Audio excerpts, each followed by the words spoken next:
बिस्मिल्लाहिर्रहमानिर्रहीम। ये video part number 2 है। 12th क्लास सिंध टेक्स्ट मैथमेटिक्स 7.1 एक्सरसाइज नंबर है और पहला पार्ट जो है सर्कल वाला चैप्टर है और ये जो है लिंक उसका जो है वो नीचे वीडियो में मौजूद है, वहाँ से देख लीजिएगा। और अब हम आ रहे हैं हमारे पार्ट नंबर 2 पर 7.1 एक्सरसाइज क्वेश्चन नंबर 3। इसमें देखिए, find the equation of the circle having the centre at the origin and containing the point 3,-4, यानी कि वो जो पॉइंट के जो कोऑर्डिनेट्स हैं वो 3 और -4 हैं और इसकी जो इक्वेशन मालूम करनी है सर्कल की। तो अब अगले पेज पर जाते हैं मालूम करने के लिए। ये देखिए क्वेश्चन नंबर 3 का solution. Equation of the circle वो तो फाइंड करनी है। The centre is at the origin का मतलब है कि वो सेंटर जो है वो 0 0 वाले कोऑर्डिनेट पर है। और आगे देखिए, द पॉइंट दिस, ये वाला पॉइंट इज XY। हाँ, ये जो पॉइंट क्वेश्चन में बताया हुआ है कि सर्कल के सरकमफरेंस पर, यानी सर्कल पर ये पॉइंट है, तो इसका मतलब है सर्कल के सरकमफरेंस पर ये पॉइंट है, ये मतलब होता है। तो उस पॉइंट को हमने आगे XY कंसीडर कर लिया हुआ है, ये करना पड़ता है। तो इज ऑन द सर्कल, हाँ वो भी मैंने लिख दिया और बता दिया। आगे देखिए, विद द गिवन इंफॉर्मेशन, ये जो गिवन इंफॉर्मेशन है जिसमें इक्वेशन को फाइंड करना है, जिस इक्वेशन को फाइंड करना है उस सर्कल का जो ओरिजिन पर सेंटर है और उस सर्कल के ऊपर एक पॉइंट भी मौजूद है, उस पॉइंट को हमने XY कहा। इस सारी इंफॉर्मेशन के साथ हम ये करने वाले जो हैं, ये देखिए, we use the standard equation of circle. और वो स्टैंडर्ड इक्वेशन सर्कल की मैंने आपको 2 स्टैंडर्ड इक्वेशंस बताई थी।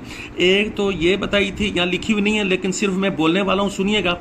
वो यूँ थी, x - a का whole square plus y - b का whole square equals to r squared.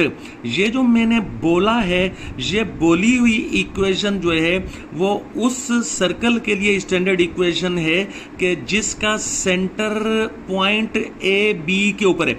लेकिन यहाँ पर तो सेंटर जो है, ये देखिए, ये सेंटर तो यहाँ 0 0 पर है, यानी ओरिजिन पर है सेंटर। तो ऐसा सर्कल के जिसकी जो सेंटर है वो ओरिजिन पर हो, उसके लिए स्टैंडर्ड इक्वेशन ये वाली है, पहले भी समझाई जा चुकी है। क्या है वो? x squared plus y squared equals to r squared. r जो है वो रेडियस ऑफ द सर्कल है इस इक्वेशन में, और x और y जो हैं वो कोऑर्डिनेट्स हैं। ये जैसे यहाँ पर ये x और y कोऑर्डिनेट्स हैं वो किसी भी पॉइंट के। आगे चलते हैं, फिर इसमें वैल्यूज पुट करके, तो ये 3 और 4 माइनस वाला, तो आप ये देखिएगा कि ये x के बदले में 3 रखना है और y के बदले में -4 रखना है इस इक्वेशन में, तो रख दिया। और ये इक्वेशन के बाद आगे, यानी ये r स्क्वायर्ड इक्वल्स टू 25। हाँ, तो इसमें से r squared is equal to 25 निकल कर आता है। ये देखिए, यहाँ पर मैंने जानबूझकर कोई चीज़ छोड़ी हुई है, वो अभी थोड़ी सी देर में आपको पता चलेगा कि कौन सी चीज़ जानबूझकर हमने छोड़ी हुई है, और उसकी रीज़न भी मैं बता दूंगा कि यहाँ पर क्यों छोड़ी थी, और वो अभी आपके सामने लिख दी जाएगी। तो आगे चलकर फिर देखते हैं कि इस r स्क्वायर्ड इक्वल्स टू 25 के आगे क्या है। ये देखिए, पुटिंग r स्क्वायर्ड, अभी r स्क्वायर्ड की वैल्यू जो आपके सामने 25 पिछले पेज पर थी, उस r स्क्वायर्ड की वैल्यू को रखना है।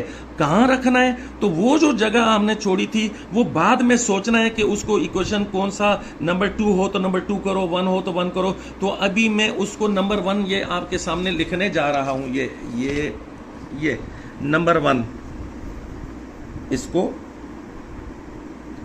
ये कर ऐसे करके ये मैंने नंबर 1 लिख दिया। अब अगले पेज पर जा रहा हूं। तो फिर नंबर 1 जब लिख दिया है तो फिर छोड़ा क्यों था? वो छोड़ा इसलिए था कि स्टूडेंट्स को पता चल जाए कि चीजें काम करते करते करते फिर आगे जब ये बात आए कि कोई वैल्यू किसी पिछली इक्वेशन में रखनी है तो पिछली इक्वेशन में वहां जाकर मतलब कोई नंबर लगा देना चाहिए, जैसा कि अभी मैंने लगा दिया। और अब ये देखिएगा, ये यहां पर भी लगा रहा हूं, ये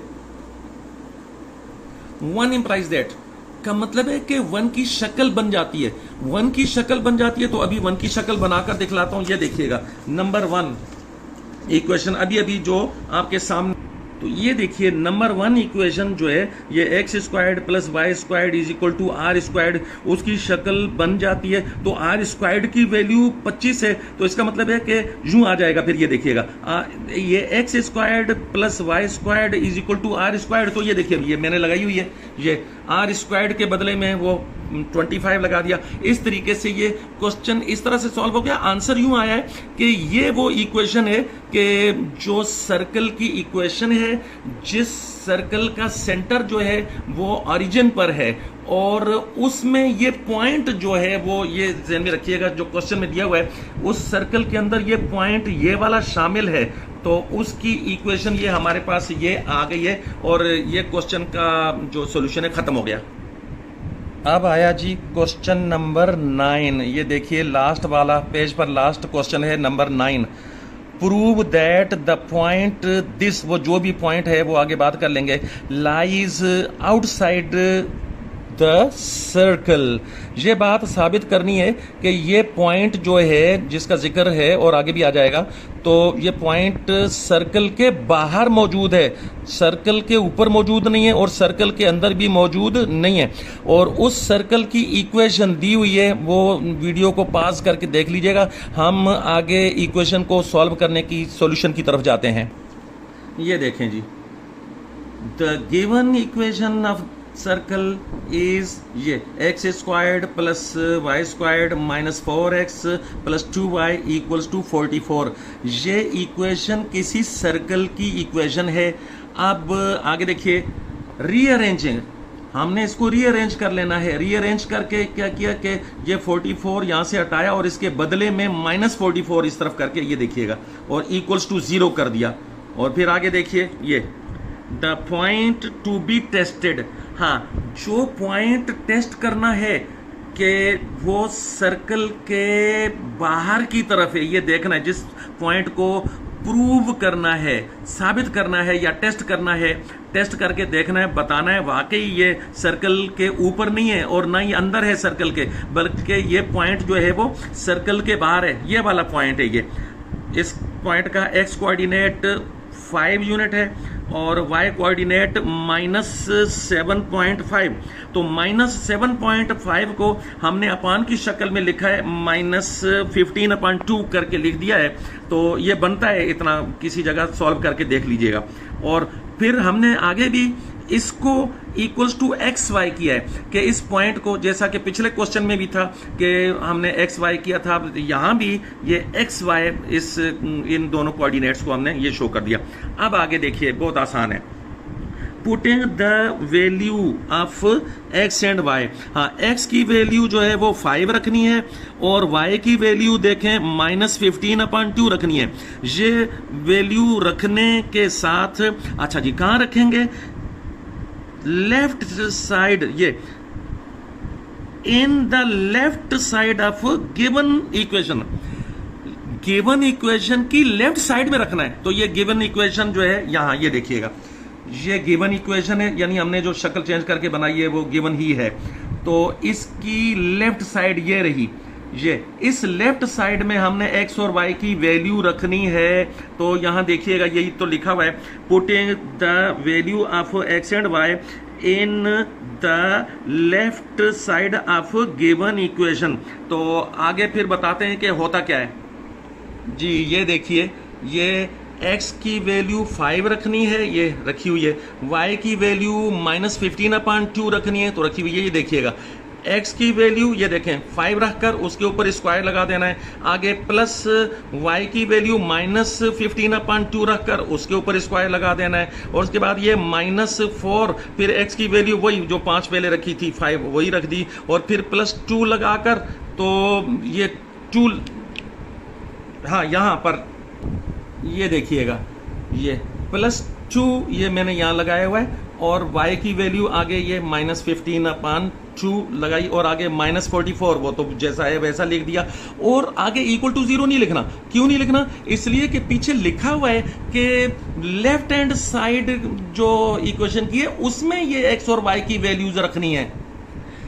तो ये आगे फिर मतलब ये सॉल्व करके ये = के बाद ये सॉल्व किया और यहाँ तक ये गए, फिर इसके बाद ये वाला स्टेप है = करके ये, उसके बाद = करके ये वाला स्टेप है, फिर उसके बाद = करके ये वाला स्टेप है, और फिर आगे = करते करते ये आया, ये इसके बदले में = 9/4 आया, और वो जो 9/4 आगे ग्रेटर है 0 से, 9/4 जो है, जो ये वैल्यूज आई है लेफ्ट हैंड साइड पर इक्वेशन में चीजें रखने से जो वैल्यू बनी है लेफ्ट हैंड साइड की, वो 9/4 से ग्रेटर है, जबकि सर्कल के ऊपर ये पॉइंट वो जिसका जिक्र हुआ था, यानी 5 और -15/2 वाला पॉइंट अगर सर्कल के ऊपर होता तो फिर ये = 0 ही होता, लेकिन 0 इक्वल के साथ नहीं है, बल्कि अब 9/4 जो आया है वो तो ग्रेटर है 0 से,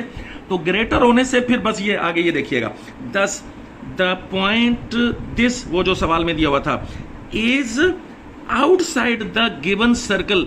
आप याद रखिए, सुनने वाले और देखने वाले स्टूडेंट्स ने याद रखना है कि किसी इक्वेशन, सर्कल की कोई इक्वेशन हो, उसमें लेफ्ट साइड में कोई वैल्यू डालें, आगे = 0 हो, यानी उस इक्वेशन में, तो लेफ्ट साइड में x और y की वैल्यूज डालने से अगर रिजल्ट 0 बने तो समझ लें कि वो पॉइंट सर्कल के ऊपर ही है, यानी सरकमफ्रेंस के ऊपर है, और अगर वो स्मॉलर देन 0 बने तो समझ लें कि इनसाइड द सर्कल है, और ग्रेटर देन 0 बने तो समझ लें कि आउटसाइड द सर्कल है। तो हमने तो ये प्रूव करना था कि ये पॉइंट जो है वो आउटसाइड द सर्कल है, तो हाँ फिर वो ग्रेटर आया है, तो इसलिए आउटसाइड द सर्कल, इसका प्रूफ मिल गया और ये लेक्चर खत्म हो गया।